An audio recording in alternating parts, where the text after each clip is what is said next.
à la présentation suivante. Donc, c'est Hugo Pontalier qui va nous parler des rapaces. Hugo est responsable de programme au service connaissance de la LPO et il coordonne donc l'observatoire de rapaces.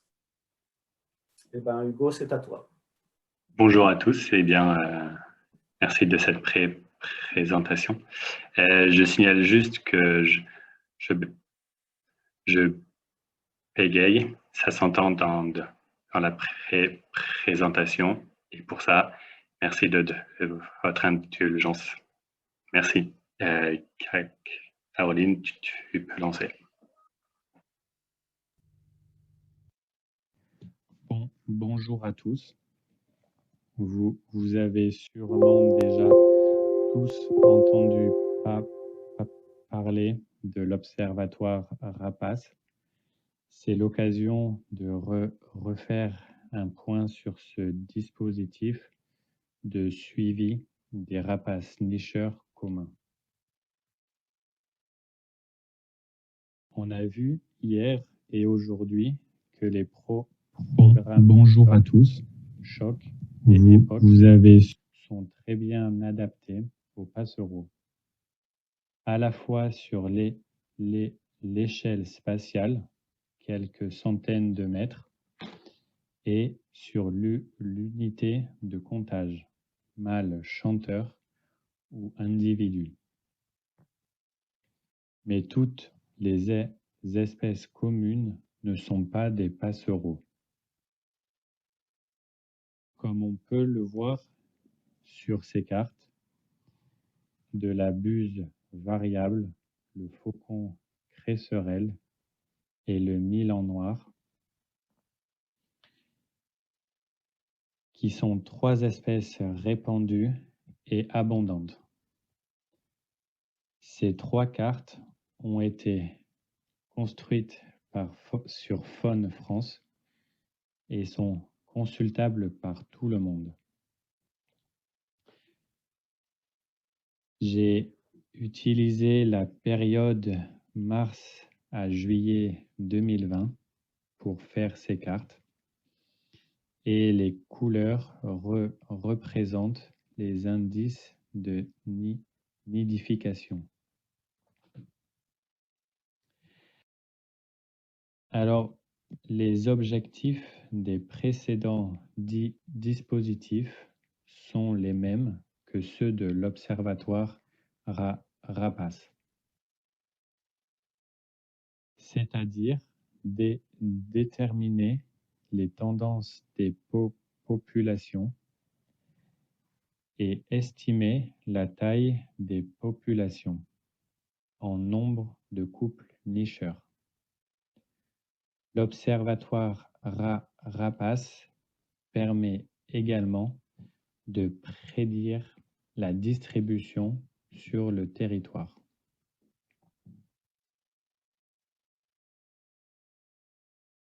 Alors, les rapaces demandent une prospection adaptée pour les recenser. Ils ont des domaines vitaux plus grands, sont moins vocaux et leurs abondances absolues sont plus faibles que celles des passereaux. C'est pour ça qu'il existe un protocole dédié depuis 2004. Le principe est similaire à un carré stock où l'on recense tout ce que l'on détecte au sein d'une unité spatiale. Comme expliqué par Benoît Fontaine hier, le tirage aléatoire garantit la représentativité des habitats dans tous les carrés. 5 carrés tirés au sort aléatoirement, 5 carrés sont tirés au sort aléatoirement par département chaque année. Et au sein de ces carrés, la prospection est libre. Elle peut être systématique, aléatoire, être faite à plusieurs ou seule, à partir d'un point fixe, intrinsèque, etc. L'objectif est d'avoir prospecté tout le carré et d'y avoir passé une cinquantaine d'heures cumulées à la fin de la saison. Au minimum 50 heures.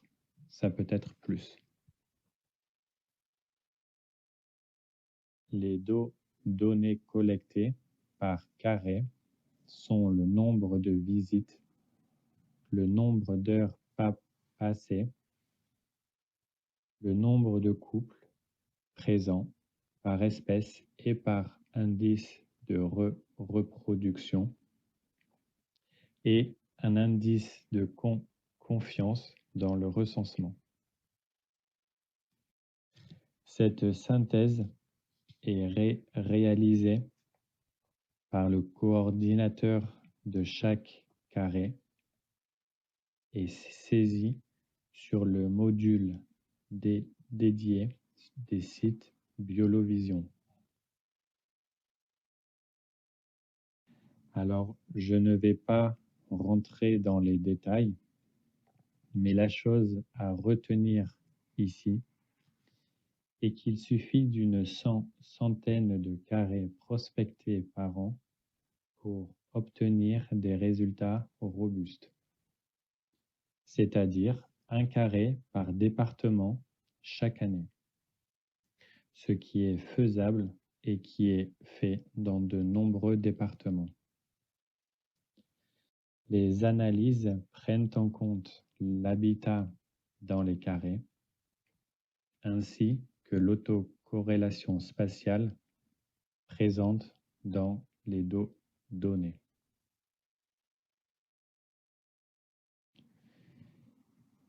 Les résultats que je vais vous présenter ont été calculés, obtenus sur la période 2014-2017. Les deux graphiques représentent le nombre de couples nicheurs au cours du temps, mais à différentes échelles pour améliorer la lisibilité.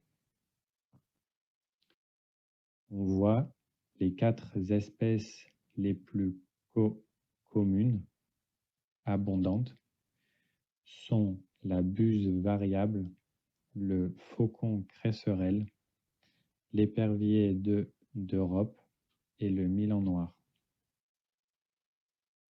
Une info intéressante sur ces graphiques est l'intervalle de confiance à 95%, représenté par les petites barres noires horizontales.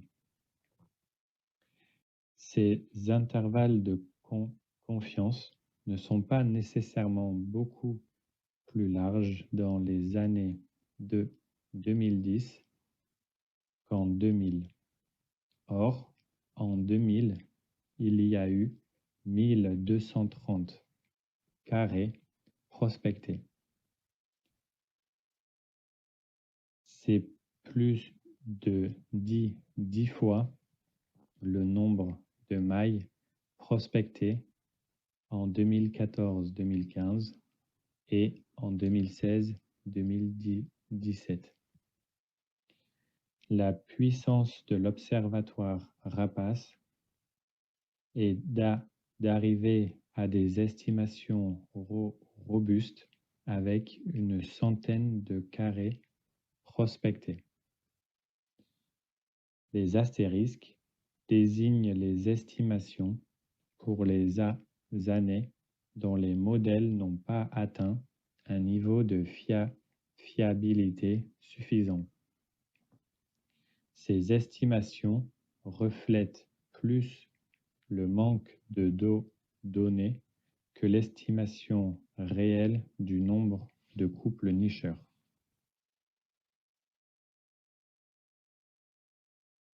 Trois espèces ici, la buse variables dont la population est à la hausse depuis le début des années 2000.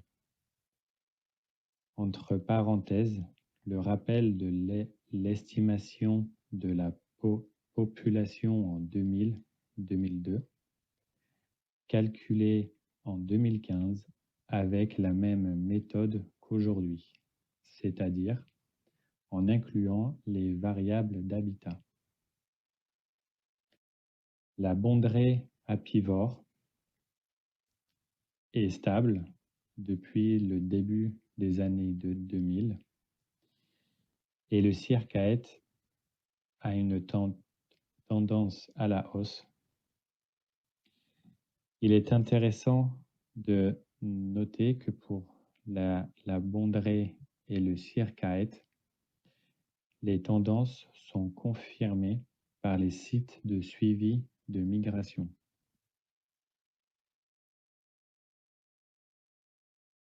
Les trois espèces de busards, le busard des roseaux, il semble que la population soit à la hausse, bien que non significative. Le busard cendré est en baisse significative, ainsi que le busard Saint-Martin, qui est en baisse significative. Le nombre de mailles n'a pas permis au modèle d'atteindre une bonne fiabilité pour les estimations du busard des roseaux, indiqué par le point d'exclamation en haut à droite de la carte du busard des roseaux. D'ailleurs, pour cette espèce, l'estimation de la taille de population varie du simple au triple. Le faucon cresserelle, bien que présent partout en France, a une tendance significative à la baisse depuis les années 2000. L'épervier d'Europe semble également être en baisse, bien que ce déclin soit non significatif.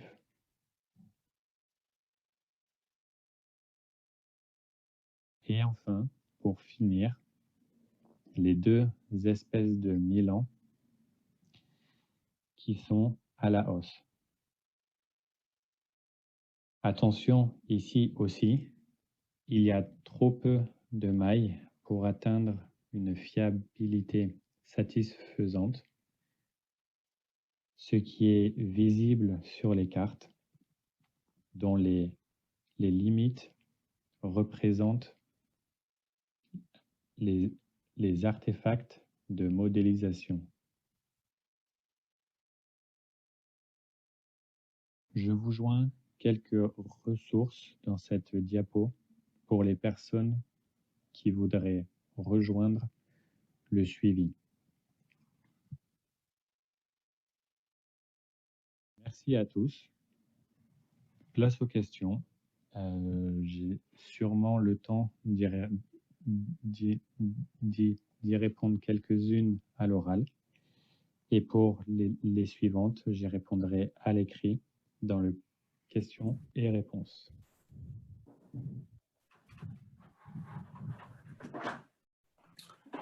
Merci Hugo pour cette présentation qui a encore une fois suscité pas mal de questions. Et notamment, on a plusieurs questions sur les rapaces nocturnes. Est-ce que, alors, il y a deux choses. Est-ce que les rapaces nocturnes sont inclus dans cet observatoire?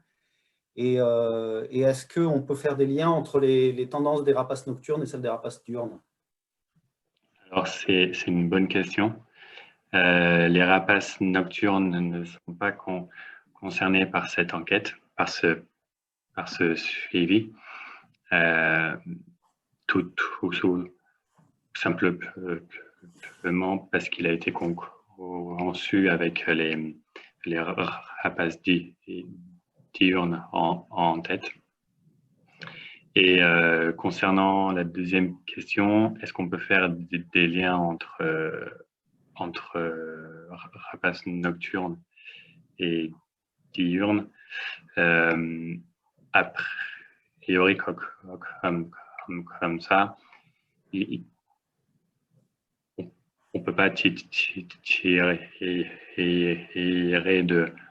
de conclusion avec les résultats de l'observatoire rapace pour les rapaces nocturnes. Ok, merci.